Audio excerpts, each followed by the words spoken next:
Imam jedinstvenu čast i priliku da prvi puta izložim u svojoj zemlji u glavnom gradu. Ovo je moja druga izložba u Srbiji nakon povratka u zemlju. Živio sam u Australiji 22 godine i osjećam se vrlo čudno, ali u pozitivnom smislu, zato što je ovo jedinstvena prilika za mene, jer jako su male nade bile da ću ikad doći nazad. Danas imao otvaranje izložbe koja je bila dobro posvećena, dobro primećena i najviše me raduje reakcije ljudi koji su mi prilazili i tumačili su slike na jedan vrlo poseban način, ali vrlo prepoznatljiv i dušom i riječi. Ovo je bila jedna izložba na kojoj ja slobodno mogu da kažem da sam bio sam među svojima. Prva izložba koju sam imao u januaru i februaru 2012.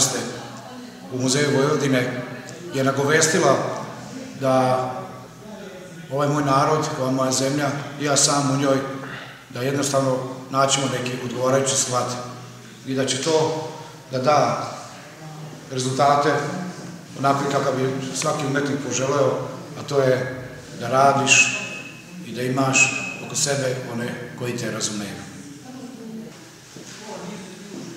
Razumevanje koje vidim prilikom obilaska, gledanja svake slike ponaosob, za mene je poprilično fascinantno.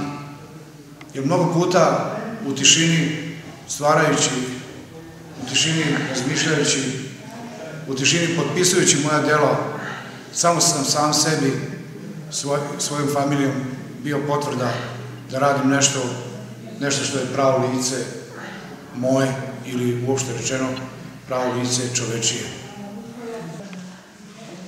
Evo, jako mi je drago da ljudi kada posmatraju zidove, slike na zidovima, tumače i prepoznavaju bez ikakvih problema priču koju ja nudim, davajući u nekom obliku koji je njima svojstven i davajući svoje odgovore. Jer zna se da prava umetnost je ona koja je stekla svoje istorijsko mesto po najboljim muzejima iz raznih perioda, iz raznih kultura, isključivo je izrođena od umetnika koji su poštovali svoju kulturu, svoju naciju i svoje poreklo. Autohtona umetnost po meni je jedini mogući izraz sa kojim može čovjek da uradi nešto unikatno i nešto drugačije, zato što to duboko stoji u nama svima. Zato što je to jedino pravo lice naše duše.